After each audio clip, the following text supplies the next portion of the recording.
Good day everyone, I'm Kaf from Essentials, and today we are doing an unboxing and first impressions as a celebration for 1 year of our first video here in YouTube. And as of the time of uploading, whether it's already a year ago or not, we are here to celebrate a part 2 unboxing of Originlabs with our new perfumes here. So without further ado, let's get straight into it. So I ordered a total of 3 fragrances, as always, to provide a much more substantial review. Just gonna rip this open up. So here we have them tightly wrapped, and let's open this up. So here I ordered a total of 3 fragrances. I don't know which one is which, and I ordered their version of Burberry Goddess, Polo 67 Eau de Parfum, and Gaultier's Ultramale. So here, as you can see, it's the same packaging. We have just an engraved or embossed or printed logo of Originlab here. So let's check them one by one. So here, this is Burberry Goddess, and as you can see, they have a new bottle style, new cap style as well. Here we have Polo 67, and here we have Gaultier's Ultramale. We also have a freebie of Choco Vanilla. This is Dracar Noir from Guy Laroche. So without further ado, let's tackle into this inspired fragrances. And I'm really excited. So let's test it both on skin and paper and see how it performs and how it fares up. So first we'll talk about Gaultier's Ultramale. And since I'm familiar with this the most, I've already had a decant or freebie of Gaultier Ultramale from them, and that one back then has developed a lot from the last time I've smelled it. So here, as you can see, they have a really nice updated bottle. Cap just locks in and slides into place, and I think this is a pressurized atomizer. Let's check and see. So without further ado, let's test it on paper first, then we'll try it on skin. Oh yeah, pressurized atomizer, that is nice. Yeah, so before macerating, the fragrance is much more fresh, fruity, a bit toned down, since the decant I have there has been resting for quite a while before I tried it and used it again. Now that the decant Ultramale has developed and matured, in the opening it's much more lavender based, then once it dries down, the vanilla just pops out, just like 9pm's version or take on Ultramale. First, it's really fresh and a much more like has depth into the freshness of the lavender and the fruitiness, then dries down into this really beast mode vanilla. Yeah, first of all, this is just straight up lavender, vanilla. You can pick up some pear and fruitiness, and it also gives this a hint of powderiness from that cinnamon. So yeah, on all still same as the one I got back there, whilst that one, the one that isn't a freebie decant, it's much more mature now. It's sweeter, it's more vanillic. So now let's test it on skin. Really nice atomizer, man. Oh, on skin it's fruitier now, more on that apple, a bit of florals too. Then the lavender and vanilla also pops up quite a bit. Now it's drying down, it's rather more on the vanilla, lavender, and cinnamon. The pear is just a bit of an underlying tone too. So yeah, I still want to macerate this perfume and let it rest for quite a bit, since I'm not really a huge fan of the original. I'm more of a 9pm guy, since it's a much more fresher take. So for now, I'd give this a solid 8 out of 10. Really nice vanillic, fun clubbing fragrance, but I'd probably use this as a really nice cold weather signature too once it is rested and macerated. So yeah, really great, 8 out of 10 for me. Solid Ultramale from Originlab.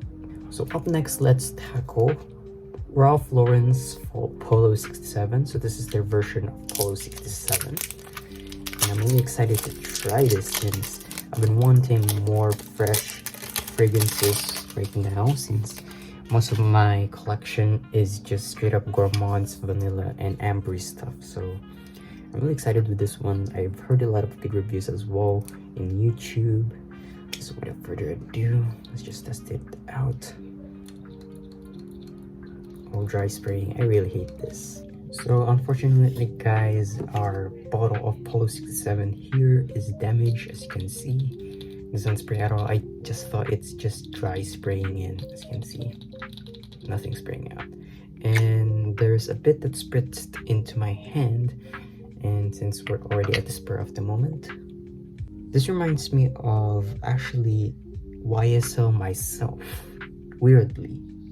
Yeah, weirdly, it has this really nice citrusy, then florals, a bit of patchouli. Yeah, straight up just citrus, florals, and a bit of patchouli or even vetiver, something woody down in the base. I think the tangy note or tangy smell that I'm picking up is something like a pineapple. And this actually reminds me of YSL myself. It's another Ralph Lauren perfume, but I don't know, it's in a black bottle, something like that. It's really aromatic too. So yeah, unfortunately it smells really great with the tiny spritz in my hand. It just sprays up like that and it doesn't spray anymore. Yeah, it's such a really nice smelling perfume. I really like it. Really great for actually summer, and for the climate here in the Philippines it's actually quite decent and would work pretty well, because now down in the base, in the dry down, it's now ambery. It's much more ambery and much more poppier now. And I think unfortunately I will be returning this and will be settling some things with Originlab. Just really disappointed. With this, I'd give it a 7 out of 10. It's a really great perfume. It doesn't affect the performance or the smell at all. I just don't like how things ended here. So if the bottle isn't damaged or anything, this is a 9 out of 10. But now I just lower it down into a 7 out of 10 because of this experience. So last but not the least is their take on Burberry Goddess. So the reason why I bought this fragrance, despite being a feminine or just straight up a female's fragrance, is I've heard a lot of good reviews on it and it can actually work as a unisex fragrance too. So I'm really excited to test this out now. And I hope that this doesn't have a faulty atomizer too. Now let's test it on paper and see how it performs. Oh yeah, I'm picking up lavender now. Lavender, vanilla. It actually kind of smells like YSL Libre. Yeah, just straight up vanilla lavender. And I guess that cacao note that they are mentioning from the reviews I've watched is actually making this perfume quite chocolatey, and actually it kind of reminds me of a certain designer fragrance as well. I just don't know which one. But this actually reminds me something of a designer fragrance I've smelled at a boutique back then. Yeah, it has the same like quality of vanilla, lavender, and I think the cacao or the chocolatey vibes just gives this really woody essence too. Yeah, this is something that I've smelled before, but I just can't pinpoint whatever it is, and it actually smells quite like home and is really comforting. Now let's test it on skin and see how it fares up or differs compared to paper. Oh, something is a bit pungent. I don't know if it's something like ginger or something turmeric in there. On skin, it still has the same lavender, vanilla, the chocolatey vibe, but there's something like stingy out there. Yeah, I can actually work with this, and I actually think I can pull this off easily, though it's gonna come off as a bit feminine leaning. I think that the benefits of this fragrance is me and my girlfriend can actually use this whenever I think someone has to use it, I guess. This is a really great fragrance on it all, and I'd give it an 8 out of 10. Just because on skin there's something a bit stingy or pungent in the opening. I don't know what it is, but I'll check later. Now it's drying down. It's absolutely beautiful. Oh yeah, this is absolutely beautiful on the dry down. Fresh and vanilla. Kind of reminds me of YSL Libre at some point, because I think YSL Libre has lavender and vanilla in it too. Yeah, this is just really nice lavender and vanilla. That's all I'm getting from it. Just straight up vanilla, vanilla, vanilla, and some lavender. Yeah, overall 8 out of 10. So yeah, that is a really great fragrance. Yeah, I really like this and I dig this, and I think I can pull it off. So yeah, this is Burberry Goddess, so I give it an 8 out of 10. So yeah, that sums up our review of all these 3 fragrances. The one of them is a bit faulty and I'm a bit disappointed with that. And I've already made some return requests from Originlab, so I'm just gonna go ahead and just buy another bottle of this because I really dig the smell of this. Yeah, it's a really nice, fresh, aromatic, woody, floral fragrance. I'm just a bit disappointed how this thing is in its condition. It doesn't spray at all, just tiny bits of spritz, and that's just it. But all in all, a really great fragrance from Originlab.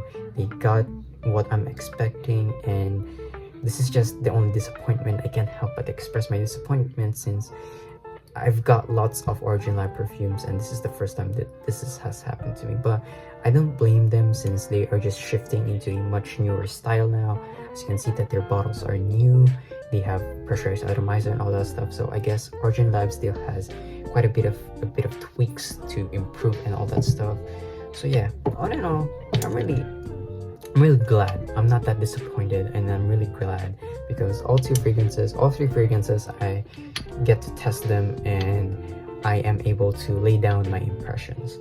So all in all, what's my final verdict and thought? Again, I'm just expressing some disappointment because Polo 67 is actually such a nice perfume now that I've smelled it, and I wish that Originlab did something better, like check something if something's wrong before they ship it out. Though I know they do that, I think this is just a mishap, or I think some things that they need to improve on. But all in all, good job, and I really like the experience. So yeah, that sums up our unboxing and first impressions of these 3 fragrances. I hope you guys enjoyed this video, and happy 1 year, and this is a celebration video of my first video from this channel. Anyways guys, I'm Cut from Essentials. Keep and stay on smelling great. Till next time, peace.